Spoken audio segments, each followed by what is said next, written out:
সফরে ঢাকায় মার্কিন বিশেষ দূত বৈঠক করবেন প্রধানমন্ত্রী পররাষ্ট্রমন্ত্রীর সঙ্গে কূটনৈতিক সম্পর্ক জোরদারের আশা। মানুষের জীবনমানের উন্নয়নে কাজ করছে সরকার বললেন মির্জা ফখরুল। আইনের শাসনের অভাবে বেপরোয়া অপরাধী চক্র মন্তব্য রিজভীর। দুর্নীতির স্বর্গরাজ্য কায়েমে দলীয়করণে ব্যস্ত সরকার বলছে জামাত। সিলেটে এনসিপির গাড়ি বহরে ফের হামলার অভিযোগ। এবং মহেশখালীতে গ্যাস টার্মিনালে কারিগরি ত্রুটি, তিতাস এলাকায় ফের সতর্কতা, কলকারখানায় ব্যাহত উৎপাদন।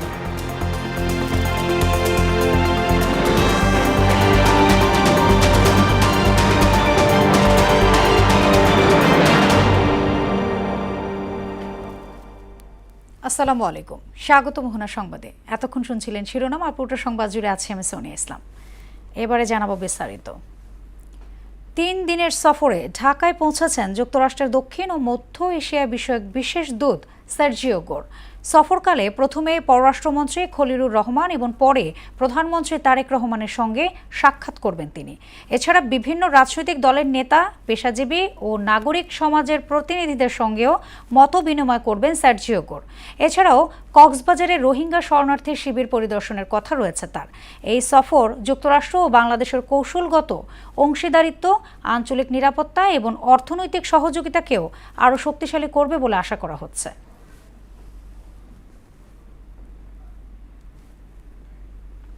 তিন প্রতিবন্ধী ব্যক্তির হাতে নিয়োগপত্র তুলে দিলেন প্রধানমন্ত্রী তারেক রহমান। সকালে সচিবালয়ে মন্ত্রিপরিষদ বিভাগের নিজ কার্যালয়ে এই নিয়োগপত্র তুলে দেন তিনি। প্রধানমন্ত্রীর কাছ থেকে সরাসরি নিয়োগপত্র পেয়ে উচ্ছ্বাস প্রকাশ করেন তারা। পরে মুক্তিযুদ্ধ বিষয়ক প্রতিমন্ত্রী এবং তথ্য ও সম্প্রচার প্রতিমন্ত্রীর সঙ্গে বৈঠক করেন প্রধানমন্ত্রী। তানজিদ ভুঁইয়ার প্রতিবেদন। বৃহস্পতিবার সচিবালয়ের নিজ কার্যালয়ে 3 জন প্রতিবন্ধীর হাতে চাকরির নিয়োগপত্র তুলে দেওয়ার মধ্য দিয়ে দিনের কর্মসূচির শুরু করেন প্রধানমন্ত্রী তারেক রহমান। কর্মসংস্থানের মাধ্যমে প্রতিবন্ধীদের আত্মনির্ভরশীল করে তোলার লক্ষ্যেই তাদের নিয়োগ দেওয়া হয়।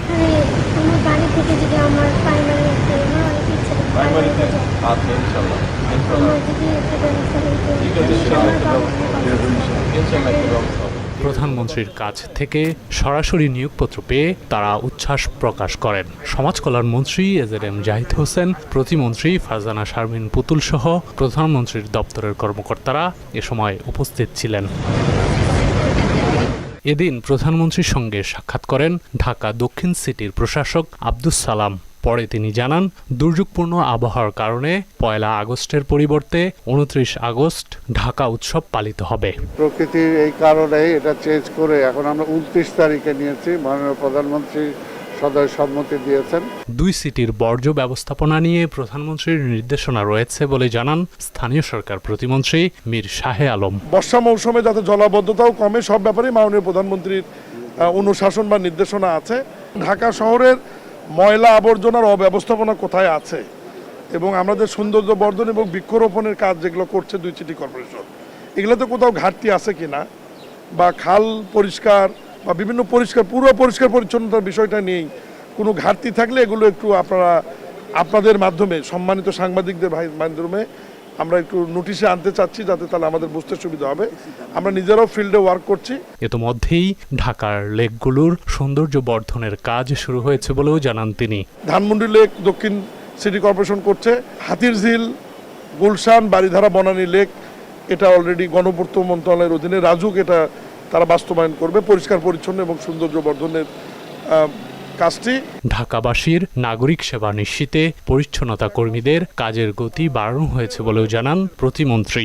মানুষের চলাচলকে ঠিক রেখে 2 শিফটে পরিচ্ছন্ন কর্মীরা কাজ করছে এবং তাদের বেতন ভাতা আমরা সিটি কর্পোরেশন দেওয়ার ব্যবস্থা করছি। তানজিদ ভুঁইয়া, মোহনা সংবাদ, ঢাকা। ক্ষমতাচ্যুত প্রধানমন্ত্রী শেখ হাসিনা দেশের সীমানায় প্রবেশ করলে তাকে গ্রেফতার করা হবে বলে জানিয়েছেন আইনমন্ত্রী মোহাম্মদ আসাদুজ্জামান। সকালে সচিবালয়ে সংবাদকর্মীদের প্রশ্নের জবাবে কথা বলেন তিনি। তাকে প্রত্যর্পণ চুক্তির আওতায় দেশে ফেরাতে সরকার উদ্যোগ নিয়েছে বলেও জানান মন্ত্রী। আন্তর্জাতিক অপরাধ ট্রাইব্যুনালের চলমান বিচার প্রক্রিয়ায় নিয়ে হিউম্যান রাইটস ওয়াচের প্রতিবেদন গুরুত্বের সঙ্গে খতিয়ে দেখার কথাও জানান আইনমন্ত্রী। একজন ফাঁসির আসামি হলেও সে যদি বাংলাদেশের নাগরিক হয়, বাংলাদেশে আইনের প্রতি শ্রদ্ধা দেখে বাংলাদেশে এসে সারেন্ডার করতে চায়, সেখানে হয়তো তার সারেন্ডারের আগেই অ্যারেস্ট হবে, কিন্তু তার সেই তো অধিকার তো আছে, আসলে আসবেন, আইন তার নিজস্ব গতিতে চলবে, সেখানে তো আমাদের আইনের ব্যত্যয় করে আমরা কিছু করব না। উনি কিভাবে আসবেন এটা ওনার সমস্যা, এটা আমার সমস্যা না। আমাদের এটা হলো আমার চৌহদ্দির মধ্যে যখন ঢুকবেন, সেই চৌহদ্দিতে ঢুকলে আইন যেটা আমাকে ক্ষমতা দিচ্ছে আমি আইনের প্রয়োগটা করবো, as simple as it is. মতিঝিলে শাপলা চত্বরে হেফাজতে ইসলামের সমাবেশ ঘিরে হত্যাযজ্ঞের ঘটনায় মানবতা বিরোধী অপরাধের মামলায় সাবেক মন্ত্রী লতিফ সিদ্দিকীকে কারাগারে পাঠানোর নির্দেশ দিয়েছে আন্তর্জাতিক অপরাধ ট্রাইব্যুনাল। শুনানিতে প্রসিকিউশনের দাবি, যৌথ বাহিনীর অভিযানে নীতি নির্ধারণী পর্যায়ে যুক্ত ছিলেন লতিফ সিদ্দিকী। যদিও বঙ্গবীর কাদের সিদ্দিকীর অভিযোগ, রাজনৈতিক উদ্দেশ্যেই তার ভাইকে এই মামলায় জড়ানো হয়েছে। বিজন কুমারের প্রতিবেদন। ডিবি কার্যালয় থেকে আন্তর্জাতিক অপরাধ ট্রাইব্যুনালে হাজির করা হয় সাবেক মন্ত্রী আব্দুল লতিফ সিদ্দিকীকে। এ সময় আদালতে আসেন তার ভাই কাদের সিদ্দিকীও। এর আগে বুধবার সন্ধ্যায় গুলশানের নিজ বাসভবন থেকে তাকে গ্রেপ্তার করা হয়। পরে লতিফ সিদ্দিকীকে এজলাসে তোলা হলে আদালতে কথা বলার সুযোগ চান তিনি, তবে আদালত তা নাকচ করে। এ সময় চিৎকার করে নিজের ফাঁসি চান তিনি। শুনানি শেষে বিচারপতি নজরুল ইসলাম চৌধুরীর নেতৃত্বাধীন আন্তর্জাতিক অপরাধ ট্রাইব্যুনাল ২ তাকে কারাগারে পাঠানোর নির্দেশ দেন। আদালত থেকে বের হয়ে প্রতিক্রিয়া জানান তার ভাই কাদের সিদ্দিকী। তিনি দাবি করেন, রাজনৈতিক উদ্দেশ্যে তার ভাইকে অন্যায়ভাবে মামলায় জড়ানো হয়েছে। এরকম ক্যাবিনেট, কিচেন ক্যাবিনেটে লতিফ সিদ্দিকী ছিলেন না, এটা একেবারে অন্যায়, উদ্দেশ্য প্রণোদিত এবং এটা একেবারে অচল। পরে প্রসিকিউশন অভিযোগ করেন, লতিফ সিদ্দিকী হেফাজতে ইসলামের সমাবেশ উৎখাতে নীতি নির্ধারণী পর্যায়ে জড়িত ছিলেন। তিনি উস্কানি দিয়েছেন বলেও দাবি করা হয়। হেফাজতের নেতাকর্মীরা তাদের দাবির সমর্থনে যে মহাসমাবেশ আহ্বান করেছিলেন, সেই মহাসমাবেশকে ভণ্ডুল করার জন্য 3টে বাহিনীর সমন্বয়ে ব্ল্যাক আউট করে এই নিরীহ নিরস্ত্র ছাত্র জনতার, মাদ্রাসা ছাত্র, তার সাথে দেশের যে আপামর জনতার একাংশ যোগ দিয়েছিল তাদেরকে গুলি করা হয়েছিল। এই মর্মে 61 জনকে হত্যার আমরা তথ্য পেয়েছি এবং তারই অভিযোগে অনারেবল ট্রাইব্যুনাল কগনিজেন্স নিয়েছিলেন এবং তাই ওয়ারেন্ট এক্সিকিউশন করে আজকে তাকে নিয়ে আসা হলে জেল হাজতে প্রেরণের আদেশ দেওয়া হয়েছে। প্রসিকিউশন আরও জানায়, এই মামলায় আসামিদের মধ্যে তিনি 10 নম্বর। যে নারকীয় নৃশংসটা ঘটনা ঘটিয়েছিল তার পরামর্শদাতা, উস্কানিদাতা এবং সিদ্ধান্তদাতার মধ্যে উনি একজন, এবং এই সিদ্ধান্তের বলেই 61 জন ব্যক্তিকে হত্যা করা হয়। এই মামলার পরবর্তী শুনানি 16 আগস্ট ধার্য করা হয়। বিজন কুমার, মোহনা সংবাদ, ঢাকা। স্বাধীনতার 55 বছরেও দেশের মানুষের জীবনমানের তেমন উন্নয়ন হয়নি, এমন অভিযোগ করেছেন স্থানীয় সরকার মন্ত্রী মির্জা ফখরুল ইসলাম আলমগীর। তবে বর্তমান সরকার মানুষের ভাগ্য পরিবর্তনে নিরলসভাবে কাজ করছে বলে জানান তিনি। আর সমাজে আইনের শাসনের অভাবে অপরাধী চক্র আরও বেপরোয়া হয়ে উঠছে বলে মন্তব্য করেছেন প্রধানমন্ত্রীর রাজনৈতিক উপদেষ্টা রুহুল কবির রিজভী। রাজধানীতে আলাদা অনুষ্ঠানে এসব কথা বলেন তারা। আরও জানাচ্ছেন উষা ফেরদৌস। রাজধানীর সার্কিট হাউসে ডিএফপি অডিটোরিয়ামে জুলাই শহীদ দিবসের আলোচনায় অংশ নেন শহীদ পরিবারের সদস্য, সাংবাদিক, শিক্ষক সহ সরকারের মন্ত্রী পরিষদের সদস্যরা। আমরা হাসিনার নিকৃষ্ট স্বৈরশাসন দেখেছি। ফ্যাসিবাদ রাষ্ট্র কাঠামো থেকে বের হয়ে আসা যে আকাঙ্ক্ষা, সেই আকাঙ্ক্ষার জন্য এতে জুলাই আন্দোলন নিয়ে কেউ যেন ব্যবসা করতে না পারে সে ব্যাপারে সতর্ক থাকার আহ্বান জানান তথ্যমন্ত্রী। যুদ্ধের চেতনাকে প্রতিষ্ঠিত করার বদলে যুদ্ধের প্রকল্পকে ব্যবসার প্রকল্প হিসেবে ব্যবহার করেছিলেন। আমরা জুলাইকে নিয়ে যেন তেমনি কোনো একটি লাভজনক প্রকল্পের কোনো উদ্যোক্তাকে দেখতে না পাই। আর এলজিআরডি মন্ত্রী বলেন, নতুন সরকারের দায়িত্ব নেয়ার 5 মাসেও সমাজের কোনো পরিবর্তন হয়নি। 4-5 মাসের মন্ত্রিত্বের অভিজ্ঞতা আমি দেখছি যে কিছুই বদলায়নি। একইভাবে আপনার যারা ঘুষ খেত তারা ঘুষ খাওয়ার ফল দিতে কি করছে, একইভাবে যারা আটকে দিত ভালো একটা কাজকে আটকে দিচ্ছে, একইভাবে ওই যে আমি বললাম যে আপনার গোল পাল্টা দিয়ে চলে আসছে। একমাত্র প্রধানমন্ত্রী তারেক রহমানই সমাজ পরিবর্তনের চেষ্টা করছেন বলেও জানান তিনি। কিন্তু আশাবাদী হয়ে এই কারণে যে আমি পরিবর্তন দেখছি একজন মানুষের মধ্যে, সেটা তারেক রহমান সাহেব। তিনি চেষ্টা করছেন, তিনি নতুন নতুন নজির স্থাপন করছেন এবং সেই নজিরকে যদি আমরা সামনে নিয়ে যাই সবাই মিলে, তাহলে আমার মনে হয় যে হয়তো পরিবর্তনটা হবে। এদিকে ঢাকা বিশ্ববিদ্যালয়ে বিশ্ব মানব পাচার বিরোধী দিবসের আলোচনায় বিএনপির সিনিয়র যুগ্ম মহাসচিব ও প্রধানমন্ত্রীর রাজনৈতিক উপদেষ্টা অভিযোগ করে বলেন, সমাজে আইনি শাসনের ঘাটতির সুযোগে অপরাধী চক্র আরও বেপরোয়া হয়ে উঠেছে। রুল অফ ল না থাকার কারণে তৃণমূলে যে ধরনের অবিচার হয়, যে ধরনের নিপীড়ন হয় অর্ধশিক্ষিত মানুষ বা নিরক্ষর মানুষ, কারণ নিরক্ষর মানুষ তার লোকাল অথরিটির সাথে কমিউনিকেট করতে পারে না, অর্থাৎ তার দাবি দেওয়া বলতে পারে না, এই কারণে তারা নিগৃহীত হয়। অপরাধ দমনে সরকারকে আইনের প্রয়োগে আরো কঠোর হওয়ার আহ্বানও জানান রিজভী।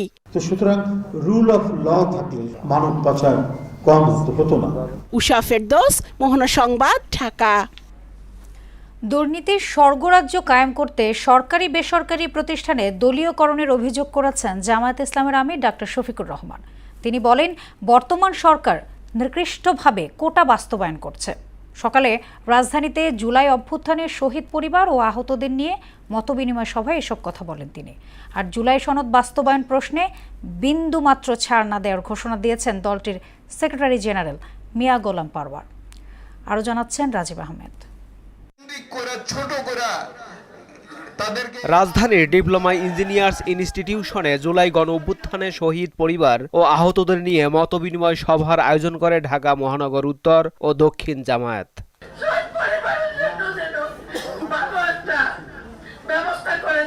এতে দলটির কেন্দ্রীয় সেক্রেটারি জেনারেল মিয়া গোলাম পরোয়ার বলেন, জুলাই গণ অভ্যুত্থানে শহীদদের রক্ত কোনোভাবেই বৃথা যেতে দেয়া হবে না। শহীদদের যে আবেগ, যে কষ্ট, যে মান অভিমান, চাওয়া পাওয়ার যে প্রসঙ্গ আপনারা তুলেছেন, আশ্বস্ত করতে চাই আপনারা হতাশ হবে না, নিরাশ হবেন না। শহীদদের রক্ত কখনো বৃথা যায় না। প্রধান অতিথির বক্তব্যে জুলাই সনদ ইস্যুতে জামায়াতকে বহুবার আপোষের প্রস্তাব ও লোভ দেখানো হয়েছে বলে জানান ডাক্তার শফিকুর রহমান। তিনি বলেন, এই সনদ বাস্তবায়ন না হলে জাতির সঙ্গে প্রতারণা করা হবে। আপোষের অনেক প্রস্তাব দেওয়া হয়েছে, অনেক লোভ টোপ বিভিন্নভাবে দেওয়া হয়েছে। আমরা এ পর্যন্ত এগুলা ঘৃণা ভরে প্রত্যাখ্যান করি। আপনারা জাতির সাথে দেওয়া কথা লঙ্ঘন করেছেন, আপনারা জাতির সাথে বিশ্বাস রক্ষা করেন নাই। বর্তমান সরকার প্রতিটি প্রতিষ্ঠানকে দলীয়করণ করছে বলেও অভিযোগ করেন তিনি। কোটা অত্যন্ত নিকৃষ্টভাবে এখন বাস্তবায়ন হচ্ছে। বাছাই করে করে অসৎ দুর্নীতিপরায়ণ লোকদেরকে প্রধান জায়গায় প্রদান করা হচ্ছে,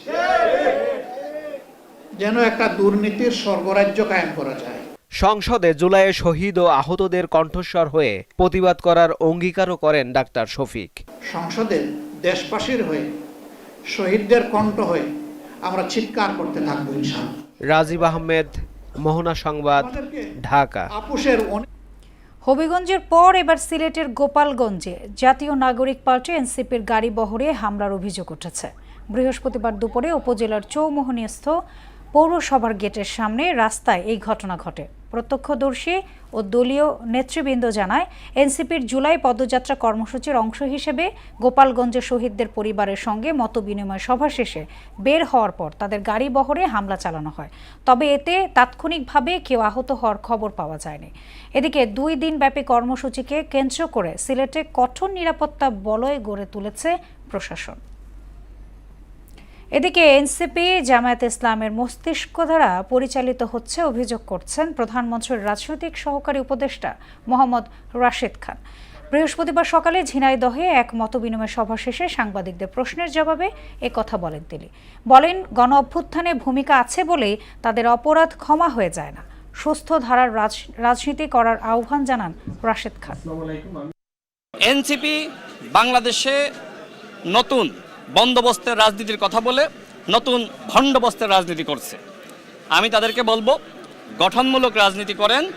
আপনারা জামাতের মস্তিষ্ক দ্বারা এই মুহূর্তে পরিচালিত হচ্ছেন। জামাত এবং এনসিপিকে বলবো, যদি এইভাবে আপনারা রাজনৈতিক পরিবেশকে নষ্ট করেন, তাহলে কিন্তু তার উত্তম জবাব দেওয়ার জন্য আমরাও প্রস্তুত আছি। 2027 সাল থেকে সৌদি আরবে লাগেজ ব্যবস্থাপনার জন্য প্রতিনিধি টিম পাঠানো হবে বলে জানিয়েছেন বেসামরিক বিমান চলাচল ও পর্যটন প্রতিমন্ত্রী রাশিদুজ্জামান মিল্লাত। সকালে রাজধানীর চীন মৈত্রী সম্মেলন কেন্দ্রে হজ ও উমরাহ মেলার উদ্বোধন অনুষ্ঠানে তিনি বলেন, আগামীতে হজ যাত্রার খরচ আরও কমানোর চেষ্টা করছে সরকার। আর হজ যাত্রীদের নিয়ে প্রতারণার অভিযোগ পাওয়া মাত্রই সংশ্লিষ্টদের বিরুদ্ধে ব্যবস্থা নেওয়ার ঘোষণা দিয়েছেন ধর্মসচিব।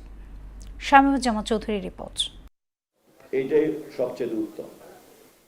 বাংলাদেশ চীন মৈত্রী সম্মেলন কেন্দ্রে শুরু হয়েছে 3 দিন ব্যাপী জাতীয় হজ ও ওমরা মেলা। হজ এজেন্সিজ অ্যাসোসিয়েশন অব বাংলাদেশ হাবের উদ্যোগে আয়োজিত মেলায় প্যাকেজ বুকিং এর বিশেষ ছাড়ের ব্যবস্থা করা হয়েছে। আমি অনুরোধ করছি আবার একটু। উদ্বোধনী অনুষ্ঠানে ধর্ম সচিব বলেন, 2027 সালে হজ যাত্রাকে স্বস্তিদায়ক করতে কাজ করছে সরকার। সেবা দিয়ে আয় রোজগার হলো গৌরবের বিষয়, পুণ্যের বিষয়, কিন্তু প্রতারণা করে যারা ধর্মকে নিয়ে প্রতারণারই করেন, এদের নিন্দা জানানোর আমার ভাষা নেই। হজযাত্রীদের সঙ্গে কোনো ধরনের প্রতারণা বা দুর্নীতি বরদাস্ত না করার ঘোষণা দেন বিমান প্রতিমন্ত্রী এম রাশিদুজ্জামান মিল্লাত। কিভাবে দুর্নীতিমুক্ত করা যায়, অনিয়মের বাইরে রাখা যায় এবং সরকার থেকে কি কি সহযোগিতা দেওয়া যায়, সেগুলি নিয়ে আমাদের চিন্তা করা দরকার। তিনি বলেন, ভবিষ্যতে সৌদি আরবে লাগেজ ব্যবস্থাপনার জন্য প্রতিনিধি টিম পাঠানো হবে। আমরা একটা টিম পাঠিয়েছিলাম, আমি জানি না টিম কতটুকু কাজ করেছে, হয়তো আমি জানতে পারবো আর কি। যদি এবার ভালো কাজ না করে থাকে, আগামীবার সেই টিমটা ছোট করে ভালো কাজ করার জন্য ধর্ম মন্ত্রণালয়ের সঙ্গে সংযুক্ত করে দিয়ে হাজিদের এই যাতে লাগেজের যে 2-3টা অসুবিধা দেখলাম, শুনলাম, এগুলি যাতে এই 27-এর হজের না হয় সেটা এনশিওর করা হলো। এবার 3 দিনব্যাপী হজ ও ওমরা মেলায় অংশ নিচ্ছে নিবন্ধিত 143টি এজেন্সি। এছাড়া বিভিন্ন ব্যাংক ও আর্থিক সেবাদাতা প্রতিষ্ঠানও অংশ নিচ্ছে। শামীমুজ্জামান চৌধুরী, মোহনা সংবাদ, ঢাকা। মহেশখালীস্থ এলএনজি টার্মিনাল সমূহে কারিগরি ত্রুটির কারণে রিগ্যাসিফাইড এলএনজি সরবরাহ দৈনিক প্রায় 550 মিলিয়ন ঘনফুট কমে গেছে। এর ফলে তিতাস গ্যাসের আওতাধীন এলাকায় আবাসিক, শিল্প, বাণিজ্যিক, বিদ্যুৎ কেন্দ্র ও সিএনজি সহ সব ধরনের গ্রাহক তীব্র গ্যাসের স্বল্প চাপের মুখে পড়বেন বলে জানিয়েছেন তিতাস গ্যাস কর্তৃপক্ষ। বৃহস্পতিবার এক বিজ্ঞপ্তিতে এই তথ্য জানানো হয়। গ্যাস সরবরাহ কমে যাওয়ায় রাজধানী ও আশেপাশের বিভিন্ন এলাকায় বাসাবাড়িতে রান্নার কাজে বিঘ্ন ঘটছে। একই সঙ্গে শিল্প কারখানায় উৎপাদন ব্যাহত হওয়ার পাশাপাশি সিএনজি স্টেশনগুলোতেও গ্যাস সরবরাহে সমস্যা দেখা দিয়েছে। গ্যাসের তীব্র সংকটের নরসিংদী শিল্পাঞ্চলে তৈরি পোশাক সহ বিভিন্ন কলকারখানায় উৎপাদন মারাত্মকভাবে ব্যাহত হচ্ছে। গেল কিছুদিনের মধ্যে কয়েকটি কারখানা বন্ধ হয়ে গেছে। উৎপাদন ব্যাহত হওয়ায় চরম উদ্বেগ ও অসন্তোষ রয়েছেন মালিক শ্রমিকরা। মাহবুব রহমানের তথ্যচিত্রে তাহসিন তারিনের প্রতিবেদন। গত কিছুদিন ধরে নরসিংদীতে গ্যাসের চাপ কম থাকায় বাসাবাড়ি থেকে শুরু করে শিল্প কারখানা সবখানেই দেখা দিয়েছে ভোগান্তি। সবচেয়ে বেশি ক্ষতির মুখে পড়েছে তৈরি পোশাক, স্পিনিং ও সাইজিং মিল সহ উৎপাদনমুখী শিল্প প্রতিষ্ঠানগুলো।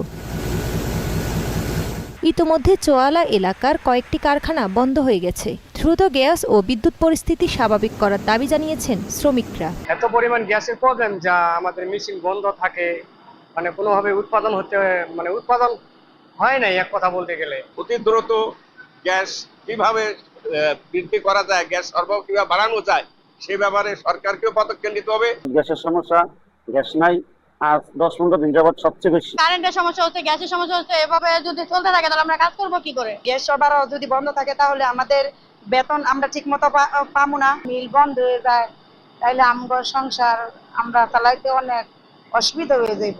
এলএনজি টার্মিনালের কারিগরি ত্রুটির কারণে গ্যাসের চাপ কমে যাওয়ায় শিল্প উৎপাদনে বড় প্রভাব ফেলছে। দ্রুত পরিস্থিতি উন্নতি না হলে শিল্প খাত বড় ক্ষতির মুখে পড়বে বলে আশঙ্কা করছেন সংশ্লিষ্টরা। একবারে কোনো উৎপাদনই নাই, যার ফলে আমরা খুব ক্ষতিগ্রস্তের মধ্যে যাচ্ছি। একদিনে মনে করেন যে আমাদের প্রায় 1.5-2 লাখ টাকা ক্ষতি হয়। মহেশখালীতে এলএনজি যে টার্মিনাল, এখানে একটা সমস্যা হয়েছে, তারা সম্ভবত এটা কাজ করতেছেন। আমার খুব অনুরোধ থাকবে তারা দ্রুত সময়ে এটা সমাধান করে আমাদের জন্য গ্যাস দেয়, আমরা সুন্দরভাবে ফ্যাক্টরিটা আবার চালাতে পারি। সমস্যা সমাধানে দ্রুত এগিয়ে আসবে কর্তৃপক্ষ, এমন প্রত্যাশা সবার। তাহসিন তারিন, মোহনা সংবাদ। আগামী আগস্টের শেষ সপ্তাহে মালয়েশিয়ার নতুন কর্মী যাওয়া শুরু হবে বলে জানিয়েছেন প্রধানমন্ত্রীর উপদেষ্টা মাহাদি আমিন। তিনি বলেন, সরকারি প্রতিষ্ঠান বোয়েসেলের মাধ্যমে স্বল্প খরচে কর্মী পাঠানো কার্যক্রম শুরু হবে। পুরো প্রক্রিয়ার স্বচ্ছতা নিশ্চিত করা হবে। বৃহস্পতিবার কুয়ালালামপুরে বাংলাদেশ হাই কমিশনে এক প্রেস ব্রিফিংয়ে এসব কথা বলেন তিনি। বাংলাদেশের মাননীয় প্রধানমন্ত্রী জনাব তারেক রহমান সবসময় বলেন বাংলাদেশের বিএনপি যে সরকার, তার রাষ্ট্র পরিচালনার মূলনীতি সবার আগে বাংলাদেশ। আমাদের যে বিপুল জনগোষ্ঠী রয়েছে সেটির স্বার্থকে অগ্রাধিকার দিয়ে কিভাবে বাংলাদেশের জন্য মালয়েশিয়া শ্রম বাজারটাকে উন্মুক্ত করা যায়, আমরা বিশ্বাস করি সামনের দিনগুলোতে সেটি সফল হবে। আগামী 1 মাসের ভিতরেই আমরা আশা করছি যে বেশ কিছু শ্রমিক এখানে এসে কাজ শুরু করবেন। বেশ কিছু দালাল বা অসাধু চক্রের সৃষ্টি হয়, তারা বিভিন্ন ধরনের প্রতারণামূলক কর্মকাণ্ডে লিপ্ত থাকেন। আমরা বাংলাদেশে গিয়ে সংশ্লিষ্ট আইন শৃঙ্খলা বাহিনী এবং প্রশাসনের সাথে আলোচনা করব, নির্দেশনা প্রদান করব, যেন এই ধরনের ভোগান্তির শিকার কোনো সাধারণ মানুষ না হন। চট্টগ্রামের শীর্ষ সন্ত্রাসীদের গ্যাং প্রধান বড় সাজ্জাদ দেশের বাইরে অবস্থান করায় দেশে তার হয়ে ডেভিড ইমন গ্যাং পরিচালনা করতেন বলে জানান জেলা পুলিশ সুপার মোহাম্মদ মাসুদ আলম। বলেন, ডেভিড ইমনের বিরুদ্ধে 13টি মামলার মধ্যে 7টি হত্যা মামলা আর বাকিগুলো চাঁদাবাজি ও সন্ত্রাসী কর্মকাণ্ড সংশ্লিষ্ট। গ্রেফতার এড়াতে তিনি নিজের চেহারা পরিবর্তন করেছিলেন এবং সীমান্ত পেরিয়ে ভারতে পালানোর প্রস্তুতিও নিয়েছিলেন বলে জানান পুলিশ সুপার। শীর্ষ সন্ত্রাসী মোবারক হোসেন ইমন ওরফে ডেভিড ইমন সহ যে 5 জনকে গ্রেফতার করা হয়েছে এবং তাদের দেখানো মতো বা তাদের কাছ থেকে একটি বিদেশি পিস্তল, 2টি এলজি সহ অন্যান্য দেশীয় অস্ত্র উদ্ধার করা হয়েছে। 13টি মামলা, এর মধ্যে মনে হয় 7টি আছে খুনের মামলা, বাদ বাকি চাঁদাবাজি। 21টা মামলার মধ্যে ওইখানে 11টা বা 12টার মতো আছে খুনের মামলা। তো আর অন্যান্য যারা আছে তাদের বিরুদ্ধে কিছু কিছু মামলা আছে বিভিন্ন জায়গায়, এটা বিক্ষিপ্ত কোর্টে পাঠাবো, আমরা 10 দিনের রিমান্ডের আবেদন করে পাঠাবো। এবার আন্তর্জাতিক সংবাদ। জাতিসংঘের পরবর্তী মহাসচিব নির্বাচনে আজ অনুষ্ঠিত হবে প্রথম দফার গোপন ভোট। পর্তুগালের নাগরিক বর্তমান মহাসচিব গুতেরেসে টানা 2 মেয়াদ শেষে চলতি বছরের শেষ দিকে পদত্যাগ করবেন।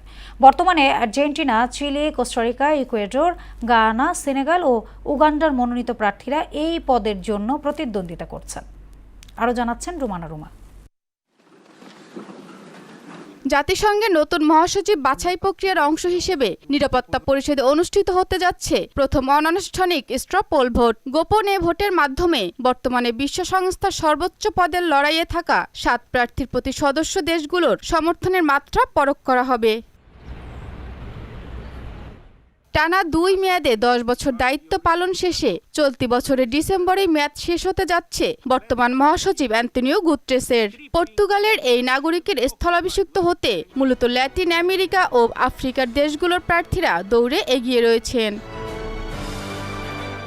বর্তমান প্রার্থীদের মধ্যে রয়েছেন জাতিসংঘের পারমাণবিক তদারকি সংস্থার প্রধান আর্জেন্টিনার নাগরিক রাফায়েল গ্রোসি, চিলির সাবেক প্রেসিডেন্ট মিশেল ব্যাসলেট, কোস্টারিকার সাবেক ভাইস প্রেসিডেন্ট রেবেকা গ্রিনস্পান, ইকুয়েডরের সাবেক পররাষ্ট্রমন্ত্রী মারিয়া ফার্নান্দা এসপিনোসা, গায়ানার সাবেক পররাষ্ট্রমন্ত্রী ক্যারোলিন রুদ্রিগেস বার্কেট, সেনেগালের সাবেক প্রেসিডেন্ট ম্যাকি সাল ও উগান্ডার কূটনীতিক ওয়ালারা অতুন্নু, যিনি গেল সপ্তাহে এই নির্বাচনী প্রক্রিয়ায় যোগ দিয়েছেন। বর্তমানে নিরাপত্তা পরিষদের সভাপতির দায়িত্বে রয়েছেন কঙ্গো গণতান্ত্রিক প্রজাতন্ত্র। দেশটির জাতিসংঘে নিযুক্ত রাষ্ট্রদূত জেনন মুকঙ্গো এনগাই গেল মঙ্গলবার জানিয়েছেন, স্ট্রোপোলের প্রথম দফা ভোটাভুটি আজ অনুষ্ঠিত হবে। রুমানা রুমা, মোহনা সংবাদ। বৃহস্পতিবার ইউক্রেনের রাজধানী কিয়েভ থেকে শুরু করে পশ্চিমাঞ্চলীয় শহর লভিভ পর্যন্ত বিমান হামলা চালিয়েছে রাশিয়া। এতে অন্তত 8 জন নিহত হয়েছে। এই ঘটনায় নিজেদের আকাশ সীমা সুরক্ষায় যুদ্ধ বিমান মোতায়েন করেছে প্রতিবেশী দেশ পোল্যান্ড। ইউক্রেনের মানুষের নিরাপত্তা নির্ভর করছে মিত্র দেশগুলো ক্ষেপণাস্ত্র প্রতিরক্ষা ব্যবস্থা সরবরাহে কতটা প্রস্তুত তার উপর, এমন মন্তব্য করেন ইউক্রেনের প্রেসিডেন্ট ভলোদিমির জেলেনস্কি। খেলার খবর ফুটবল। বিশ্বকাপ ফাইনালের 10 দিন পর ইন্টার মায়ামির অনুশীলনে ফিরেছেন লিওনেল মেসি। মেগা টুর্নামেন্টের ফাইনালে পরাজয়ের পর মানসিক ক্লান্তি দূর করতে আর্জেন্টিনার রোজারিওতে কিছুদিন ছুটি কাটান এই তারকা। সংক্ষিপ্ত এই বিশ্রামের জন্য মায়ামির হয়ে শেষ 2টি গুরুত্বপূর্ণ ম্যাচে অংশ নিতে পারেননি তিনি। ফ্লোরিডায় প্রশিক্ষণ কেন্দ্রে দলের সঙ্গে যোগ দিয়ে তিনি শতভাগ ফিটনেস নিয়ে অনুশীলন শুরু করেন। মেজর লিগ সকারে টানা 2 বারের সেরা ফুটবলারের ছুটির এই সময়টা 2টি ম্যাচ খেলেছে ইন্টার মায়ামি, 2টিতেই তারা জিততে পেরেছে। শেষ করব মোহনা সংবাদ, যাবার আগে শিরোনামগুলো আরও একবার।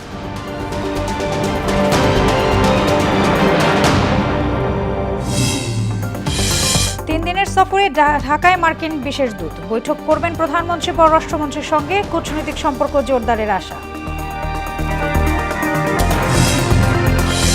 মানুষের জীবনমানের উন্নয়নে কাজ করছে সরকার, বললেন মির্জা ফখরুল। আইনের শাসনের অভাবে বেপরোয়া অপরাধী চক্র, মন্তব্য রিজভী। দুর্নীতির স্বর্গরাজ্য কায়েমে দলীয়করণে ব্যস্ত সরকার, বলছে জামাত। সিলেটে এনসিপির গাড়ি বহরে ফের হামলার অভিযোগ।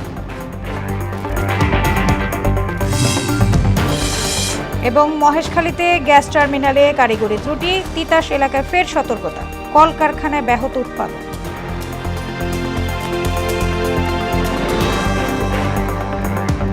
এই ছিল মোহনা সংবাদে। পরবর্তী সংবাদ রাত ৯টায়। এর আগে সন্ধ্যা ৭টায় দেখবেন সংবাদ এক নজরে। মোহনার সবশেষ খবর জানতে ভিজিট করুন www.mohana.tv।